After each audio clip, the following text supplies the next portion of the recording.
요한복음 16장 23절 24절의 말씀입니다. 요한복음 16장 23절 24절의 말씀입니다. 우리 같이 합독하겠습니다. 그날에는 너희가 알아보고 너희에게 묻지하리라.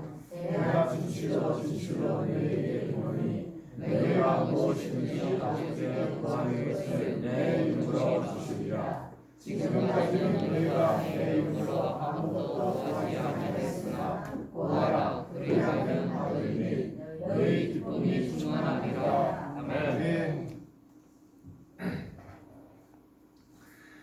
예, 우리 오늘은 기도로 하나님과 동행하자 이런 제목으로 말씀을 나누겠습니다.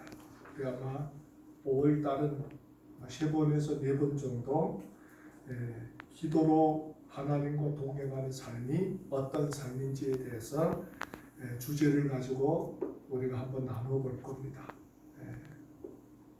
우리가 이제 2020년이 시작되면서 하나님과 동행하는 삶 이런 주제를 가지고 상반년을 우리가 나누려고 했는데, 물론 큰 주제에서는 벗어나지 않았는데 코로나가 갑작스레 들이닥치는 것 때문에 4월달 내내 예배란 무엇이냐에 대해서 우리가 한 3주 정도 나누었죠. 5월절 말씀 외에는 한 3주 정도 예배에 관하여 우리가 말씀을 나눴습니다. 오늘 5월달은 주로 이제 기도의 주제를 맞춰서 기도로 하나님과 동행하는 삶이 어떤 삶인지에 대해서 한번 살펴보겠습니다. 그리고 말씀으로 하나님과 동행하자 이런 주제로 넘어갈 겁니다. 그래서 여러분들 이런 주제를 우리가 가지고 우리가 예배를 나눌 때는 적어도 우리가 우리 삶을 한번 돌아보면서 나는 지금 기도를 하고 있는지, 올바른 기도를 하고 있는지, 기도를 통해서 내가 원하는 것이 무엇인지 이런 문제에 대해서 우리가 조금 생각하면서 하나님께 나아가시기를 주 이름으로 부탁드립니다. 세상에는 많은 종교가 있습니다. 네? 사람이 만든 신이 있고 귀신이 있고 참신이 있습니다. 이제 하나님 한 분 외에는 기독교에서는 참신이 없다 그럽니다. 그런데 이 세상에는 얼마나 많은 종교가 있는지 몰라요. 뭐 수천 수만 개의 종교가 있는데 다 자신들이 섬기는 신은 살아있다라고 얘기를 하고 있습니다. 근데 오늘 우리는 기독교에서 말하는 삼위일체의 하나님은 상천하지에 유일하게 살아계시는 참 하나님이다 라고 우리는 고백을 하고 계십니다. 그러면 기독교하고 다른 타종교의 차이가 뭐냐, 이걸 여러분들이 조금 그냥 우리가 알아야 되겠지만은, 타종교에서 섬기는 신은 자기들이 섬기는 신에 대해서 잘 모릅니다. 나름대로 사람들이 자기들이 경험했던 무언가를 가지고서 내가 그 신에게 나가서 빌었더만은 사업이 성공하더라, 내가 그 신에게 가서 빌었더만은 내가 애를 낳지 못했는데 애를 낳았더라, 뭐 이런 식으로 소문이 퍼져가지고 자기도 모르는 그 신에게 나가서 일부분의 소수의 사람들이 경험했던 어떤 경험을 가지고 신을 만들어가는 겁니다. 그게 이 세상에 섬기는 대다수 인간들이 만들어낸 신들입니다. 그러나 우리가 섬기는 하나님은 우리는 어떤 분이신지를 너무 잘 압니다. 또 그 하나님은 우리에게 무엇을 하기를 원하신지를 우리는 너무 잘 알고 있고, 그 신은 언제든지 우리와 함께하기를 원하시는 하나님이시라는 것도 우리는 너무 잘 압니다. 그래서 우리가 섬기는 삼위일체 살아계시는 참 하나님은 다른 사람들, 이방 종에서 섬기는 사람들처럼 자기들이 섬기는 신에 대해서 잘 모르는 것과 다르게 우리가 섬기는 하나님은 우리가 어떤 분이신지에 대해서 잘 알고 계신다는 것입니다. 그래서 우리는 이 신에게 나아가서 우리의 삶의 모든 염려근심을 주님께 내려놓고 이 신을 통해서 우리의 삶의 모든 문제가 해결되기를, 기도 응답 받기를 원하는 게 우리의 마음입니다. 그래서 우리는 빌립보서의 4장에서 6, 7절을 그랬죠. 아무것도 염려하지 말고 기도와 간구로 너희 구할 것을 감사함으로 하는 게 아니라 그리하면 지각에서 뛰어난 하나님 평강이 우리의 생각과 마음을 지켜주시리라. 이렇게 말씀할 겁니다. 그래서 오늘도 우리는 하나님 앞에 나와서 많은 기도를 합니다. 근데 정말 여러분들이 하는 어떤 기도든지 하나님은 들으시고 있고, 여러분들이 하는 어떤 기도든지 하나님은 하나님의 때에 가장 합당한 방식으로 우리에게 다가오셔서 응답을 하시는 분이라는 것을 믿으시기를 바랍니다. 그러나 내가 원하는 일이 내 뜻대로 이루어지지 않았다 해가지고 하나님이 살아계시지 않고 하나님은 나와 관계없는 분이다, 이런 생각을 하시면 안 된다는 겁니다. 이번에 이제 합신의 어느 교수님이 그런 얘기를 하더라고요. 우리가 기도를 하는데도 하나님이 응답하지 않는 것은 우리가 지금 살아가는 이 모습이 하나님 모습에 가장 합당하기 때문에 응답하지 않는다는 겁니다. 참 그 얘기를 듣고 그것도 또 그럴듯하더라고요. 그러나 우리가 살아가는 이 모습이 하나님이 보시기에도 불편하면 분명히 바꿔놓으신다는 겁니다. 그래서 우리는 오늘의 우리의 삶이 우리 뜻대로 이루어지지 않는다고 불평하지 말고, 그럼에도 불구하고 우리는 소망을 가지고 하나님께 나가서 우리의 아픔과 우리의 괴로움을 하나님께 맡기는 그런 신앙생활을 해야 된다는 것입니다. 오늘 우리 본문의 말씀을 보겠습니다. 본문의 말씀은 사실상 뚝 띄어가지고 23절, 24절의 말씀만 나눌 수 있는 게 아니라 그 앞부분을 우리가 한번 쭉 살펴봐야 됩니다. 14장부터 쭉 16장까지 이어지는 말씀인데, 여기에서는 주로 성령을 보내주시겠다 이런 말씀을 하고 계십니다. 그래서 16장 16절에 이렇게 말씀을 합니다. 조금 있으면 너희가 나를 보지 못하겠고 또 조금 있으면 나를 보리라 하신대. 3년 반 동안 예수님을 따라다녔던 제자들에게 있어서 그들의 생명의 가장 중요한 분이라면 누굽니까? 예수님이었습니다. 예수님만 있으면 그들은 근심 걱정이 없었습니다. 문제가 생기면 예수님한테 아뢰기만 하면 예수님께서 해결해 주셨기 때문에 그들은 그 어떤 근심 걱정도 없었습니다. 근데 이 예수님이 자신들을 떠난다는 거예요. 이게 얼마나 두렵겠습니까? 그렇지 않아요? 여러분들의 인생에 무언가를 의지하고 살아가는지는 모르겠는데 그게 하루아침에 내 삶에서 사라져버렸습니다. 그러면 인생이 어떻게 되겠습니까? 너무 황당하잖아요. 내가 정말 생명처럼 아끼고 내가 내 삶을 통해서 의존하고 살아왔던 그 무언가 내 삶에서 떠나가 버렸다. 그러면은 인생을 어떻게 살아야 될지 방황을 하게 됩니다. 그래서 제자들은 그런 말씀을 하는 예수님을 향해서 이렇게 얘기를 합니다.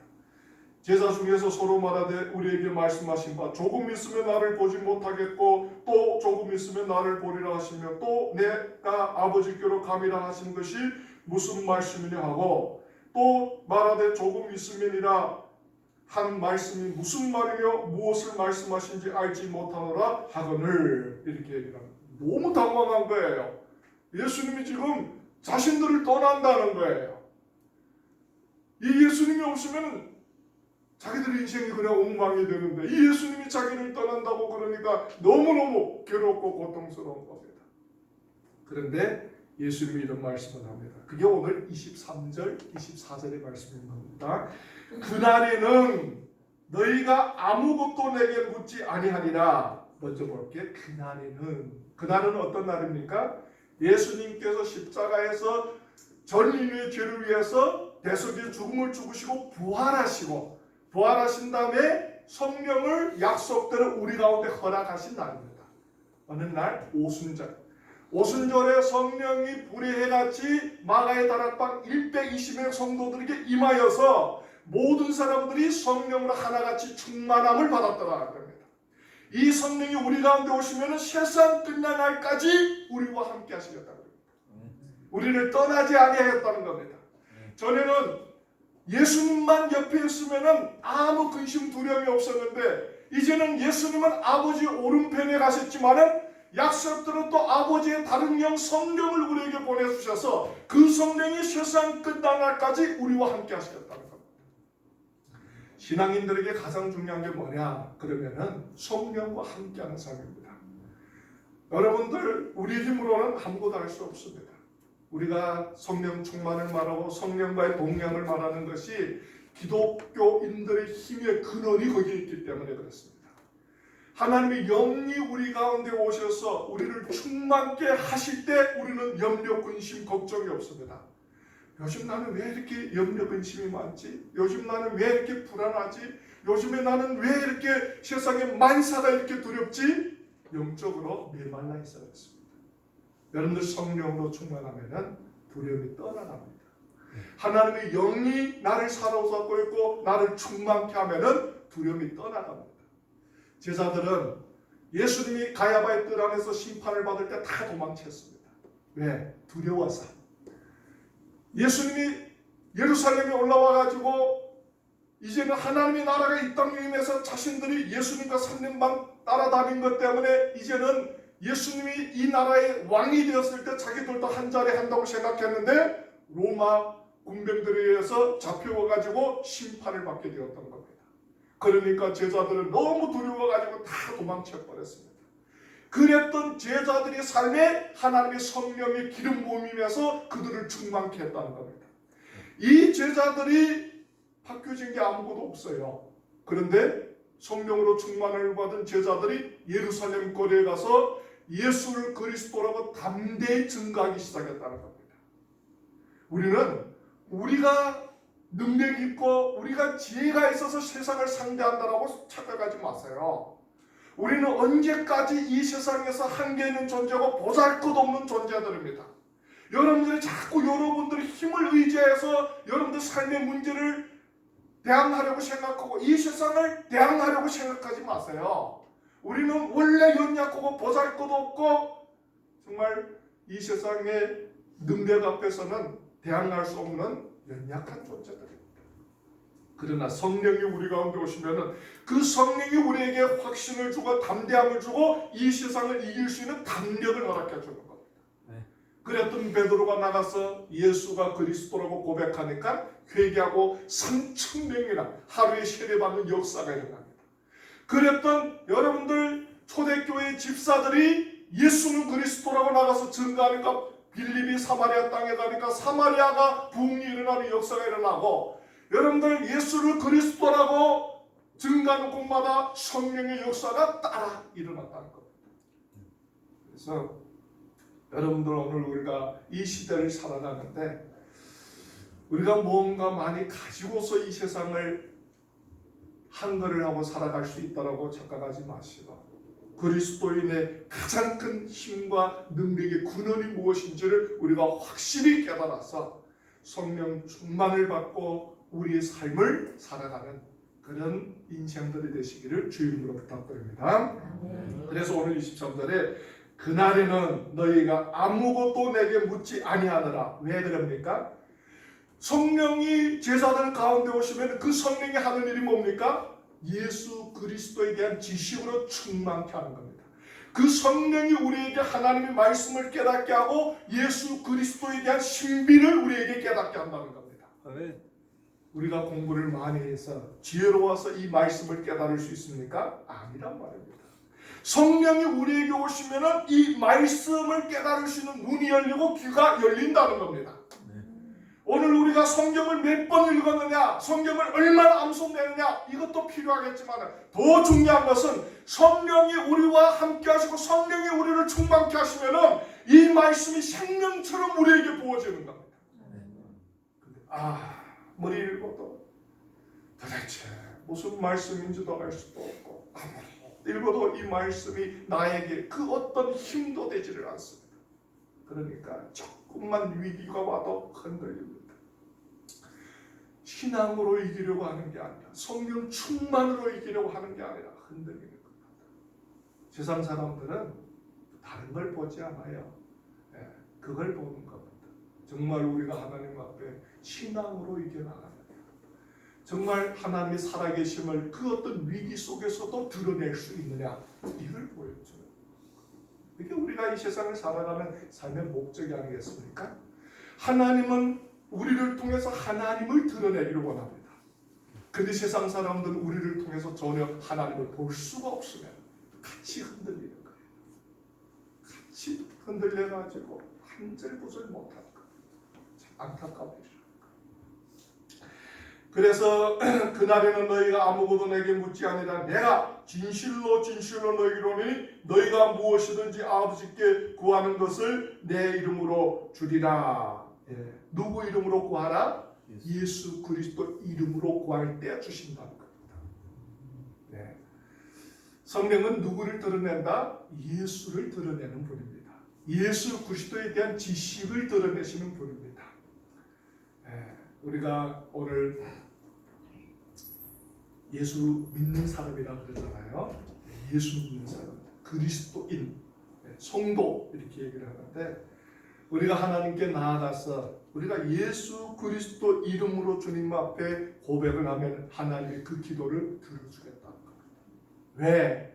첫 번째는 기도는 하나님이 우리에게 원하는 교제의 방식입니다. 하나님이 여러분들 다른 방식으로 그냥 갑작스레 백발노인으로 우리에게 다가오고 초자연적인 방식으로 우리에게 다가오고 우리가 생각하지 못했던 어떤 방식으로 우리에게 나타나면은 우리가 그렇게 튼튼한 사람들이 아닙니다. 그냥 깜짝깜짝 나타나면은 우리가 아마 심장병이 걸려서 다 쓰러질 겁니다. 제가 전에 그런 간증을 한 적이 있죠. 어떤 신부가 모태신앙으로서 평생 하나님을 섬기며 살아왔는데 하나님을 한 번도 보지 못한 겁니다. 그래서 마음이 답답해가지고 하나님 꿈에라도 한번 하나님을 봤으면 죽어도 원이 없겠습니다.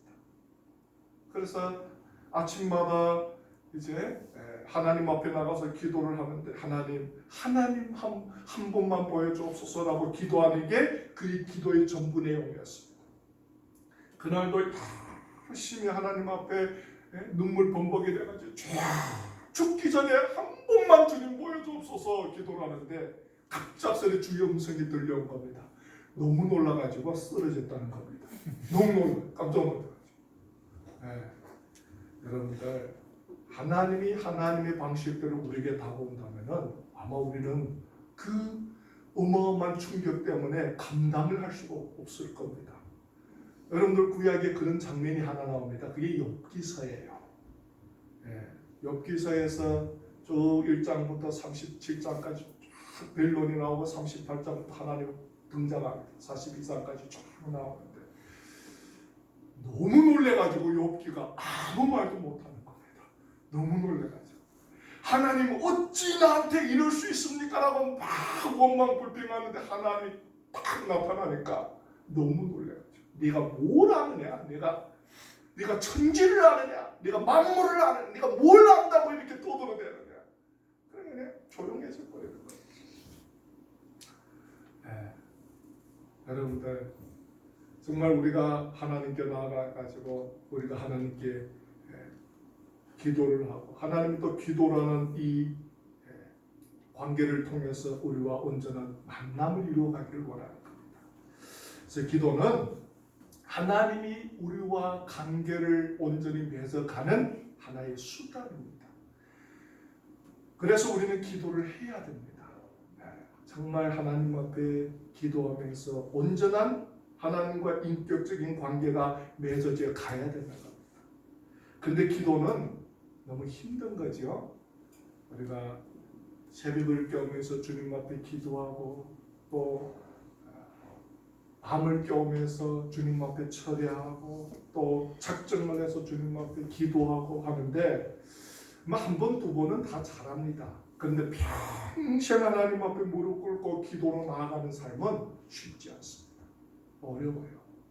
하다가 지쳐서 안 하는지 아니면 하다가 믿음이 없어져서 안 하는 건지 알 수가 없습니다. 여하튼 여러분들 정말 오늘부터라도 하나님을 경험하기를 원하면 어떤 문제든지 걱정 없습니다. 여러분들의 인생에 고민하는 문제 또 여러분들의 주변의 인생들이 고민하는 문제 다 주님 앞에 가지고 나가서 하나님 앞에 한번 기도로 맡겨보십시오. 하나님이 내 인생을 통해서 어떻게 자신을 드러내기를 원하시는 분이신지를 여러분들이 경험을 해야 되는 겁니다. 그래서 요한일서 5장 14절입니다. 그를 향하여 우리가 가진 바 담대함이 이것이니 그의 뜻대로 무엇을 구하면 들으심이라. 그의 뜻대로 우리가 주님 앞에 나가서 하나님의 말씀을 붙잡고 기도하면은 하나님이 응답해 주시겠다는 겁니다. 네. 내가 내 안에 내 말이 내 안에 강하면은 너희가 원하는 대로 구하라. 그리하면 이루어 주리라. 이게 여러분들 오늘 우리 성도들에게 주는 하나님의 가장 큰 축복이고 가장 큰 권세입니다. 여러분들 목회를 어떻게 하느냐? 그에 대한 정확한 답을 주는 목사님은 하나도 못 봤습니다. 그런데 어느 정도 그래도 규모를 갖춘 목사님들을 찾아가 가지고 목사님 목회를 어떻게 이렇게 할 수 있습니까? 물어보면은 대개는 답이 다 비슷합니다. 그 뭐라고 하는지 압니까? 첫째도 기도요, 둘째도 기도요, 셋째도 기도다. 그게 비슷한 얘기입니다. 그 여러분들 목사 찾아와가지고 여러분들 저보고 목사님 신앙생활 어떻게 잘합니까? 그럼 똑같아요. 기도하세요. 기도하세요. 그래 기도 안 하고 되는 일은 없습니까? 안 됩니다. 기도하세요. 어느 날인가부터 인간의 한계를 깨닫고 자신을 내려놓고 주님 앞에 무릎 꿇을 때부터 인생이 새롭게 시작이 되는 겁니다. 언젠가부터 여러분들의 문제를 사사건건 주님 앞에 가지고 나아갈 때부터 하나님이 여러분들 인생에 개입하셔서 하나님의 살아계심을 보여주는 겁니다. 그게 신앙입니다. 어렵지 않아요. 그런데 우리가 하나님 앞에 무릎 꿇고 기도해서 우리 삶의 모든 것을 주님 앞에 내려놓는 것은 얼마나 많은 지식을 깨달았느냐, 얼마나 내가 지혜로운 사람이냐 하고는 전혀 관계가 없습니다. 내가 하나님을 얼마나 믿느냐와 관계가 되는 겁니다. 그래서 믿음이 없이는 하나님께 나아갈 수 없다라고 성경은 우리에게 말씀을 하고 있는 겁니다. 기도는 언제나 믿음에서 시작이 되는 겁니다. 산천하지에 살아계시는 유일한 하나님만이 나를 지켜줄 수 있고 내 삶의 모든 문제를 응답하시는 분이라는 것을 깨달을 때 기도하게 되는 겁니다. 문제 없는 인생이 어디 있겠습니까? 다 문제가 있습니다. 우리에게 얼마나 많은 문제들이 있습니까? 그런데 우리는 그 문제들을 가지고 하나님 앞에 나아가지를 않는 겁니다. 게을러서 안 나가는 것도 아니고 시간이 없어서 안 나가는 것도 아닙니다. 불신 때문에 안 나가는 겁니다. 믿음이 없어서 안 나가는 겁니다. 여러분들이 다른 방법이 내 인생에는 없다라고 생각한다면 이 문제에 대한 다른 어떤 해결책이 없다라고 생각하면은 우리는 하나님 앞에 무릎 꿇는 길 위에는 선택할 길이 없습니다. 근데 우리는 뭘 하고 있느냐 말입니다. 우리는 우리의 삶의 문제를 하나님 앞에 가지고 나가서 주여 내 문제 좀 도와주시옵소서. 내 문제 좀 해결해 주시옵소서. 이렇게 간절히 기도하는 마음으로 나가지를 않는다는 것입니다. 그 전번 주까지 신도에 한 5, 6주 정도 이제 우리 여기 성도님들 몇 명하고 같이 기도하러 올라갔습니다. 그냥 하나님 갑작스레 코로나가 시작돼서 코로나가 끝날 때까지 기도해야 되겠다 이런 마음을 줘가지고 이제 월요일날에 올라갔다가 수요일날에 내려오기도 하고 화요일날 오후에 내려오기도 하고 같이 기도를 했습니다. 기도하고 찬양 부르고 기도를 했습니다. 그런데 막 기도를 하다 보니까 하나님 마음속에 그런 마음을 주더라고요. 지극히 작은 자에게 한 것이 곧 나에게 한 것이다. 이런 마음을 주는 겁니다. 마태복음 25장의 말씀을 통해서 우리가 마태복음 25장의 제일 마지막 부분에 보면은 양과 염소가 나오죠. 하나님이 천사들에게 들림 받아서 이 땅을 심판으로 오실 때 오른편 왼편, 양은 오른편 왼편은 염소 이렇게 나누어지잖아요. 그런데 하나님이 오른편에 있는 자들은 축복하고 왼편에 있는 자들은 질책을 합니다. 그 기준이 어디 있느냐 보니까 지극히 작은 한 사람에게 한 것이 곧 나에게 한 것이니라. 왼편에 선 사람들에게는 너희들은 이 세상을 살아갈 때 지극히 작은 한 사람에게 하지 않았다 해서 질책을 받는 겁니다. 그래서 이제 와가지고 전번 주에 한민족 우리가 주일 예배 끝나가지고 저 샤크교회 목동에 있는데 기도하러 갑니다. 기도할 사람은 저를 따라가지고 가서 기도를 합니다. 탈북자 목회자들 또 한국분들 또 동포들 목회자들 기도하실 분들 가서 이제 기도를 하는 겁니다. 기도를 끝나고 나서 서경원 목사님이 저보고 그럽니다. 목사님, 목요일 날에는 시간이 안 됩니다. 우리가 무슨 모임이 있어서 모임을 하려고 스케줄을 작성을 하는데 왜 그러세요? 그러니까 노숙자 봉사를 한다는 겁니다. 집으로 왔어요. 주일날에 기도 모임하고 하는데 월요일부터 시작해서 기도를 하는데 항상 그 마음이 오는 겁니다. 자꾸 노숙자 봉사를 가는 거하고 마태복음 25장의 말씀이 자꾸 연결되는 겁니다. 지극히 작은 한 사람에게 한 것이 나에게 한 것이니라. 이 말 자꾸 오는 겁니다. 그래서 이제 목요일 아침에 전화를 했습니다. 그래서 목사님한테, 목사님 어디를 가세요? 그러니까 전에 이제 같이 사역하던 목사님 잘 아는 분이 있습니다. 탈북 사역하고 또 노숙자 무료 급식하는 목사님인데 문득 그 목사님 생각해서 거기로 가시는 겁니까? 하니까 맞대요. 그러면 저도 같이 갑시다. 그래가지고 좋죠. 그래서 이제 둘이 약속해가지고 저 부천 역 앞 광장으로 갔습니다. 가니까 딱 12시 한 10분에서 20분 되니까 목사님이 차를 가지고 오시고 그 광장에서 조그마한 포장마차를 하는 권사님이 80인분 국수를 준비해가지고 이제 무료 급식을 하는 겁니다. 이제 시간이 12시 20분이 되니까 사람들 줄을 쫙 선 거예요. 수십 명이 그냥 딱 줄을 서가지고 이제 무료 급식을 하는 겁니다. 한 반 시간 정도 하니까 저는 그렇게 많은지 몰랐어요. 막 냄새가 빌빌 나는 노숙자들이 와가지고 또 독거노인들이 와가지고 먹고는 가는 겁니다. 그 이제 나누고서 그 포장마차 옆에서 그 권사님하고 목사님은 또 모르는 사이더라고요. 목사님이 거기에서 하니까 권사님이 목사님을 찾아와가지고 목사님이 이렇게 귀한 사역을 하는데 나도 동참하면 안 됩니까? 해가지고 뭘 하실 수 있어 하니까 목요일마다 자기가 80분 국수를 자기가 만들어서 그냥 내어놓겠으니까 이걸로 섬겨주세요. 그래서 그렇게 섬기는 겁니다. 너무 놀랐어요. 그 이제 그 포장마차 옆에서 같이 이제 국수를 먹으면서 얘기를 나누는데 하나님이 목사님이 입을 열어서 저를 이제 질책을 하는 겁니다. 뭘 자꾸 생각하라. 인간이 생각하면 생각할수록 할 수 없다는 겁니다. 생각하면 하면 할수록 이것도 문제가 되고 저것도 문제가 된다는 겁니다. 하나님이 그 마음을 줬으면 일단 시작하면은 사람을 붙여준다는 겁니다. 자기가 제일 처음 시작할 때는 자전거를 타고 이제 실어가지고 와서 나눠줬는데 하루는 기도를 하는데 주님이 환상을 보여주더라는 겁니다.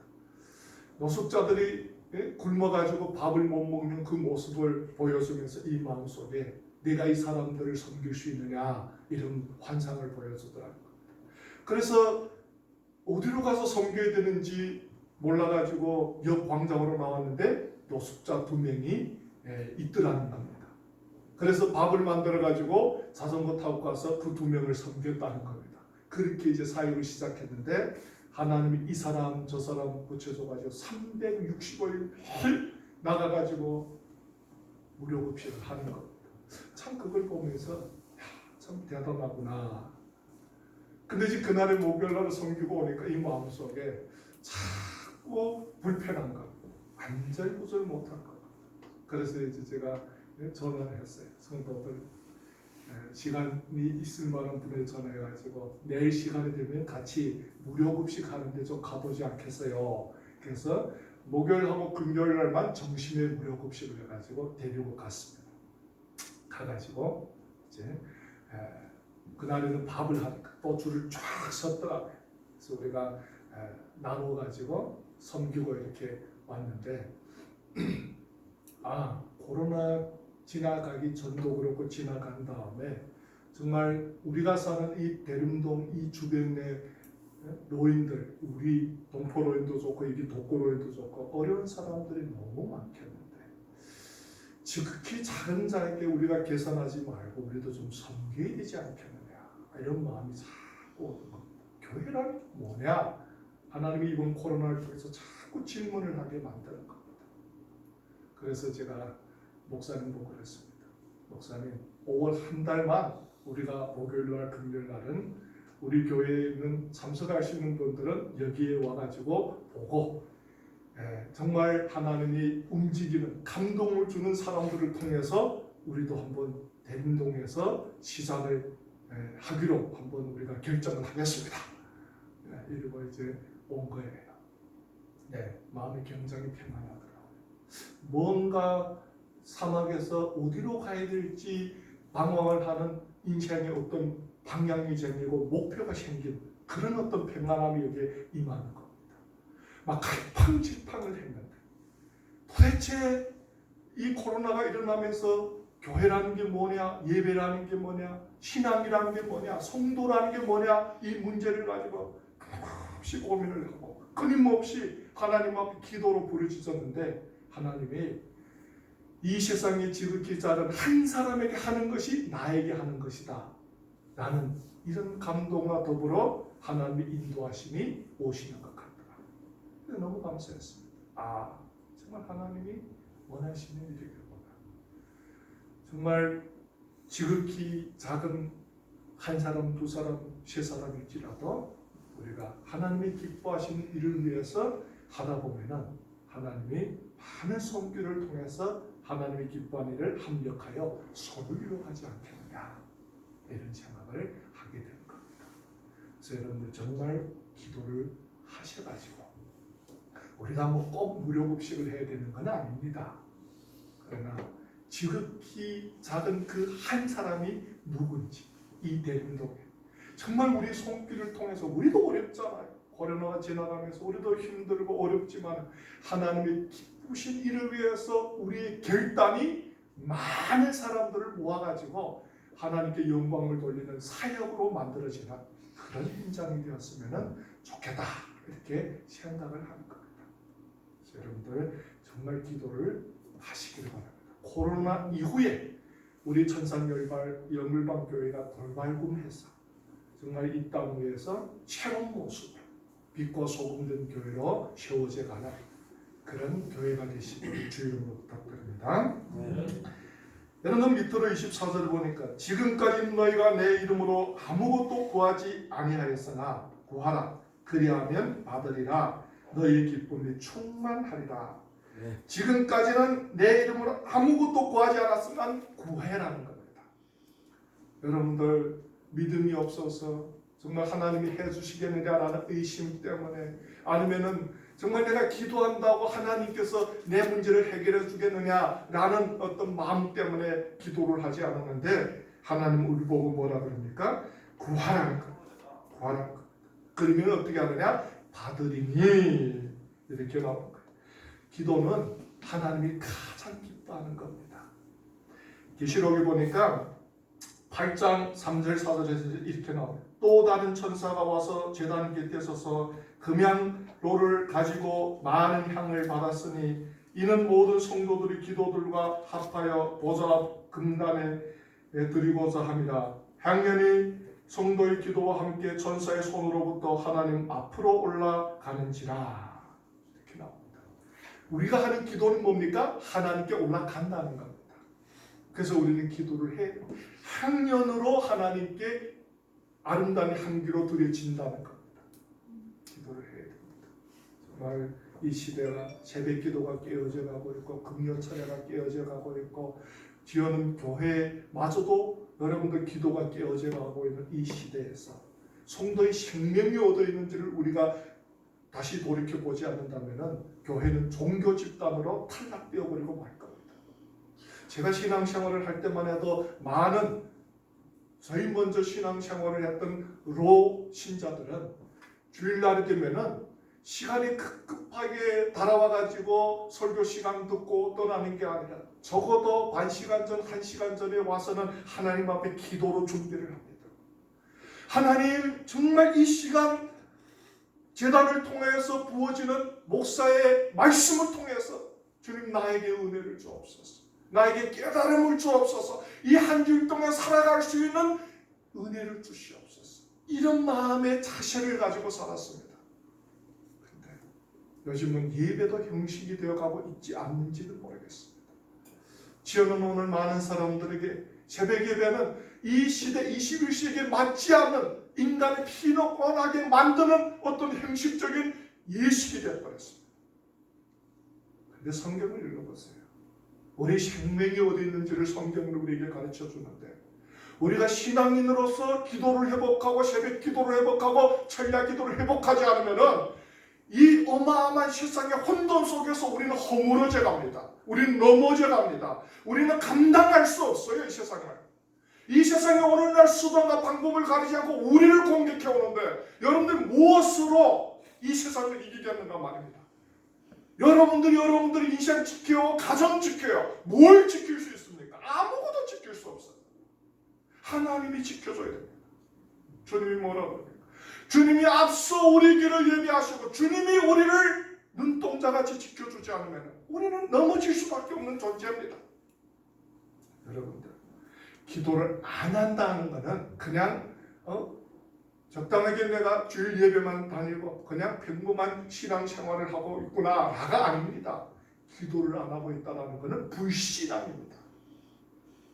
성경은 뭐라고 합니까? 우리가 지은 죄 가운데 가장 큰 죄가 기도하지 않는 죄라고 했어요. 여러분들, 시대를 피해가려고 하지 마세요. 시대가 어렵다고 원망불평하지 마세요. 기도하면 그 어떤 어려움 속에서도 하나님이 건져내시고 살아갈 길을 열어줍니다. 네. 여러분들, 우리가 그리스도 예수 안에서 이 교회에 한 몸을 이루었는데, 우리가 이 교회를 어떻게 세워가겠느냐? 간단합니다. 하나님 앞에 무릎 꿇고 기도를 해야 됩니다.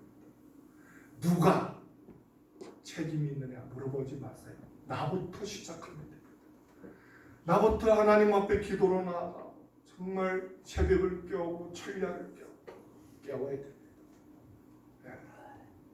코로나가 지나가면 또 다른 게 옵니다. 코로나가 지나가면 더 어려워질 겁니다. 지금 경제가 말이 아니에요. 지금 중국에 제가 자주 이제 통화를 하는데 사실상 긍정적인 얘기는 하나도 없습니다. 중국 사람들은 그래도 버틸 수 있는 게 왜냐 물어보니까 중국 사람들 다 은행에다 저축하고 사니까 유럽처럼 하루살이로 하루 벌고 하루 먹는 사람들하고는 다릅니다. 유럽은 이미 경제적인 위기가 터져가지고 소부분의 사람들이 나와서 슈퍼도 빼앗고 막 이런 일이 일어나는데, 중국이 그렇게 되면 큰일이 일어납니다. 근데 그 여러분들 은행에 저축하는 것을 얼마나 먹을 수 있겠습니까? 한국은 어떻게 유지합니까? 국가가 지금 국민들 구제를 해가지고 계속 유지해 갑니다. 나라가 어떻게 국민 구제를 할 수 있습니까? 한 달, 두 달, 석 달? 그래서 유럽도 코로나 위기 속에서도 더는 경제적인 압력을 감당하지 못해서 코로나 문제가 해결되지 않았는데 벌써 어찌입니까? 경제 활성화를 시키겠다는 겁니다. 봉쇄를 다 철수하고 다시 가게 문들을 다 열고 경제를 회복하겠다는 겁니다. 얼마나 피비린 값을 치러야 될지 모릅니다.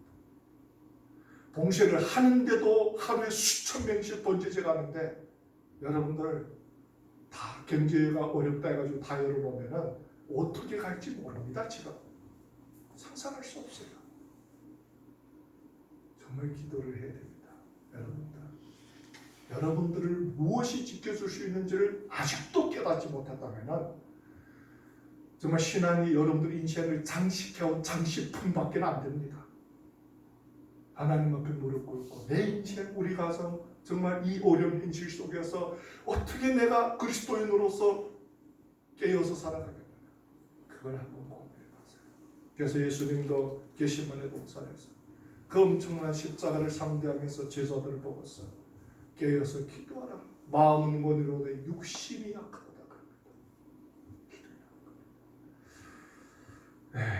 정말 기도는 하나님과 동행하는 우리의 구체적인 방편입니다.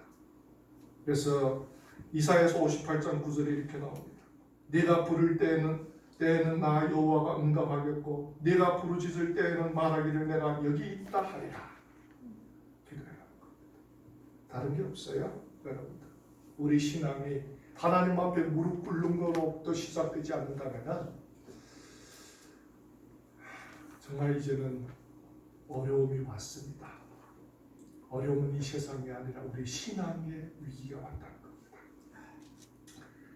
그래서 놀라운 사실은 24절의 하반절에 그럽니다. 그리하면 받으리니 너의 기쁨이 충만하리라. 응답하겠다는 겁니다. 하나님 안에서 은혜가 임할 때 뭐가? 기쁨이 충만하게 된다는 겁니다. 어떻게 기뻐요? 요즘에 사는 게 정말 기쁘세요 여러분들? 기쁘다면 여러분들 아직도 기도하고 있기 때문에, 여러분들 아직도 기쁨이 충만하다면 이 위기가 여러분들을 허물어뜨리지 않고 하나님 안에서 숨쉬고 살아가고 있기 때문에 기쁨이 여러분들의 마음을 지켜주고 있을 겁니다. 그래서 정말 이 어려운 위기의 때를 우리가 믿음과 확신과 우리 전산열방교회가 새롭게 기도를 하느님 앞에 다시 나아가 새벽을 깨우고 철야를 깨우고 우리 하나님 앞에 올바로 나갑시다. 누구를 위하느라 하지도 말고 자신을 위해서, 가정을 위해서, 더 나아가서 이 교회에 하나님을 원하신 하나님의 사명을 위해서 우리 한번 하나님 앞에 확실하게 한번 나가봅시다. 기도하겠습니다. 살아 역사하시는 참 좋으신 아버지 하나님,